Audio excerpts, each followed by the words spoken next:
नमस्कार दोस्तों, today we will talk about India China travel on LAC। LAC means line of actual control. देखिए दोस्तों, ये जो चाइना है, चीन है, ये इसने जो इतना हंगामा मचा रखा है LAC पर। कभी हमारे सोल्जर्स को शहीद करता है, कभी अपने सोल्जर्स मरवा देता है, कभी हमारी सीमा के इस तरफ आके अपने कोई टेंट लगा देता है। जब हमारे सोल्जर्स उसको उखाड़ देते हैं, फेंक देते हैं, इनको पीछे धकेल देते हैं, तो ये लड़ने लग जाते हैं। ये हमारे सोल्जर से कभी बहस कर रहे हैं, कभी कुछ कर रहे हैं। ये इतने दिनों से चल क्या रहा है? आखिर चाइना चाहता क्या है? क्या चाइना इंडिया से युद्ध चाहता है? नहीं दोस्तों, ये युद्ध नहीं चाहते। इसका एक्चुअल रीज़न कुछ और है। हमारा जो ये छोटा पड़ोसी देश है, एक पाकिस्तान, जो कि इंडिया से ही जन्मा है, कटोरा पाकिस्तान। एक्चुअली उसने चाइना से 8 अरब, उस चाइना ने उसमें $8 ट्रिलियन इन्वेस्ट करे हैं। अब देखिए दोस्तों, पाकिस्तान का दिवालिया निकला हुआ है। जिस टाइम पे इंडिया अपने इंफ्रास्ट्रक्चर में इन्वेस्ट कर रहा था, अपनी मेट्रोज बना रहा था, अपने यहाँ पे MSMEs लगा रहा था, micro and small medium enterprises, उस टाइम पे यहाँ पे फैक्ट्रीज लग रही थी, सीमेंट फैक्ट्री थी। तब पाकिस्तान क्या कर रहा था उस टाइम पे? पाकिस्तान अपने यहाँ पे AK-47 की फैक्ट्रियाँ लगा रहा था, वहाँ पे टेररिस्ट ऑर्गेनाइजेशंस बना रहा था, वहाँ पे टेररिस्ट को ट्रेनिंग के लिए सेंटर चला रहा था। यहाँ तक कि हमारा जब एक प्लेन हाईजैक किया इन्होंने और अपने 3 टेररिस्ट छुड़वाए, जिसमें कि इनका मौलाना मसूद अज़हर भी शामिल था। जब मौलाना मसूद अज़हर अपने वहाँ पे पाकिस्तान में गया, तो उसने वहाँ पे जाके क्या किया? उसने वहाँ पे जाते ही उसको इन्होंने जानबूझ के अफ़गानिस्तान में छुड़वाया। लेकिन अफ़गानिस्तान तो नाम का था, वो अफ़गानिस्तान से पाकिस्तान में गया और वहाँ पे जाते ही उसने एक टेररिस्ट ऑर्गेनाइजेशन खोली जिसका नाम था जैश ए मोहम्मद।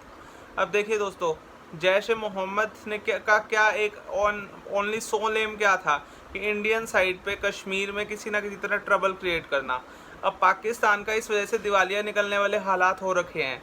तो पाकिस्तान को कहीं से भी कुछ भी पैसा चाहिए, क्योंकि ताकि वहाँ की जनता कुछ 4 रोटी खा सके।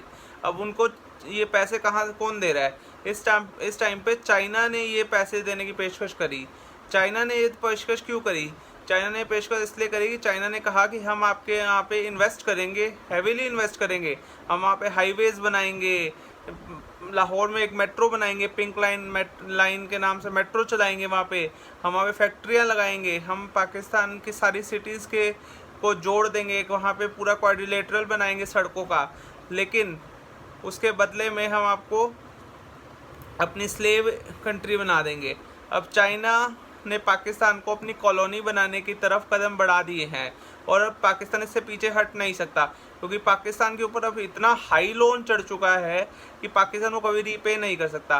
लेकिन ये जो पूरा इंफ्रास्ट्रक्चर जा रहा है पाकिस्तान में, ये कहाँ से जा रहा है?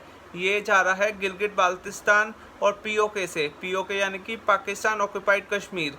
अब जो ये पाकिस्तान ऑक्यूपाइड कश्मीर है, जब अब मोदी गवर्नमेंट आई इंडिया में, इन्होंने जब POK और गिलगित बाल्टिस्तान को वापस लेने की बात करी और अक्साई चीन को वापस लेने की बात करी, तो उससे चाइना को करंट लग गया। चाइना को करंट क्यों लगा? क्योंकि उनको लगा कि अगर इन्होंने POK और गिलगित बाल्टिस्तान वापस ले लिया, तो हमारा पाकिस्तान से लैंड बॉर्डर ही ख़त्म हो जाएगा। पाकिस्तान और चाइना का जो लैंड बॉर्डर है वो POK के थ्रू ही है, और अगर उनका उनका कट ऑफ हो गया, तो चाइना ने जो उसमें पाकिस्तान में $8 ट्रिलियन इन्वेस्ट करे हैं, उनका क्या होगा? वो तो सारे के सारे बीच में अटक जाएंगे। इसलिए चाइना ने ये कन्फ्यूज़न पॉलिटिक्स खेलनी शुरू कर दी। ये कन्फ्यूज़न टैक्टिक्स अपनाने शुरू कर दिए कि इंडिया को इस तरफ उलझाए रखो, LAC पर उलझाए रखो, ताकि उनका ध्यान LOC जो कि पाकिस्तान की साइड है, LOC के ऊपर से हट जाए, पूरी का पूरा इंडिया का ध्यान। अब ये पाकिस्तान चाइना वाले कहते हैं कि अगर इंडिया का युद्ध हुआ पाकिस्तान चाइना के साथ, तो इंडिया के ऊपर 2-3 फ्रंट खोल दिए जाएंगे। लेकिन ये एक बात भूल जाते हैं कि भाई इंडिया अकेला थोड़ी ना है, इंडिया के भी बहुत सारे साथी हैं। अमेरिका जो कि चाइना से इस टाइम पे पूरी तरह से बुखलाया बैठा है, क्योंकि अमेरिका के इस टाइम 1 लाख से ऊपर लोग मर चुके हैं चाइना के द्वारा बनाए गए कोरोना वायरस के थ्रू। अब जब 1967 में 6 नेशन वॉर हुई, इसराइल के बदले 6 अरब देश थे, जिसमें कि इजिप्ट, सीरिया, जॉर्डन जैसे देश थे। उन्होंने इसराइल के साथ वॉर करी, तो इसराइल ने उन सबको हरा दिया। लेकिन इस अब इस सारी बात में एक बात दब गई, इस सारे शोर में एक बात दब गई कि पाकिस्तान ने खलीफा बन के अपनी पूरी की पूरी एयरफोर्स भेजी थी इन 6 देशों की सहायता करने के लिए इजराइल को, और इजराइल ने पाकिस्तान का भी भूत बना दिया था। अब क्या होगा अगर इंडिया के साथ पाकिस्तान का युद्ध होगा, पाकिस्तान और चाइना का युद्ध होगा, तो ना सिर्फ अमेरिका हमारे सपोर्ट में आएगा, ना सिर्फ रशिया हमारे सपोर्ट में आएगा, इजराइल भी अपनी खुंदक निकालेगा, जो उनका जो हिसाब किताब बराबर करेगा पाकिस्तान के साथ जो पेंडिंग है इस टाइम पे। और ये जो चाइना है ये इंडिया के साथ वॉर नहीं चाहता, क्योंकि अगर ये इंडिया से वॉर होता है तो जो इंडिया के अंदर सामान बिकता है इनका, उसके दम पे यहाँ पे चाइना में पूरा का पूरा एम्प्लॉयमेंट चल रहा है। जितनी फैक्ट्रियाँ चल रही हैं उसमें एक बहुत बड़ा हिस्सा इंडिया के अंदर जो सामान बिकता है उसके थ्रू जो एम्प्लॉयमेंट जनरेट होती है उसके थ्रू वहाँ पे फैक्ट्रियाँ चल रही हैं। लेकिन क्या होगा अगर मान लीजिए अगर इंडिया के साथ वॉर होती है तो पूरे के सारा का सारा इंपोर्ट ख़त्म हो जाएगा चाइना जो इंडिया करता है, और वहाँ पे उससे इतनी बुरे वाली बेरोज़गारी होगी कि वहाँ पे भुखमरी मच जाएगी। तो इसीलिए इंडिया को इस टाइम पे आत्मनिर्भर बनना बहुत ज़रूरी है, और चाइना के इंपोर्ट्स को जितना कम कर सके जितना पॉसिबल है उतना कम करना चाहिए। देखिए फ्रेंड्स, अगर 100% इम्पोर्ट कहीं से भी कभी भी बंद नहीं हो सकता, लेकिन हम बहुत हद तक मिनिमाइज़ कर सकते हैं, क्योंकि ऐसे बहुत सारे अननेसेसरी इंपोर्ट्स हो रहे हैं। अब देखिए टॉयज़ इंडिया में क्यों नहीं बन सकते।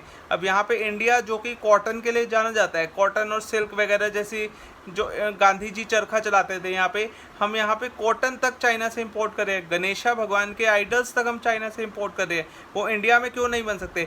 इसलिए मोदी सरकार जी ने 20 लाख करोड़ का जो पैकेज अनाउंस किया है, इसमें ये लोन्स दे रहे हैं MSMEs को, ताकि वो ये सामान अपने घर में खुद बनाएं और हमें चाइना पे डिपेंडेंस कम हो जाए और हमारा जो बैलेंस ट्रेड डेफिसिट है वो कम हो जाए। तो ये आज के लिए हमारी डिस्कशन का टॉपिक था कि चाइना आखिर चाहता क्या है।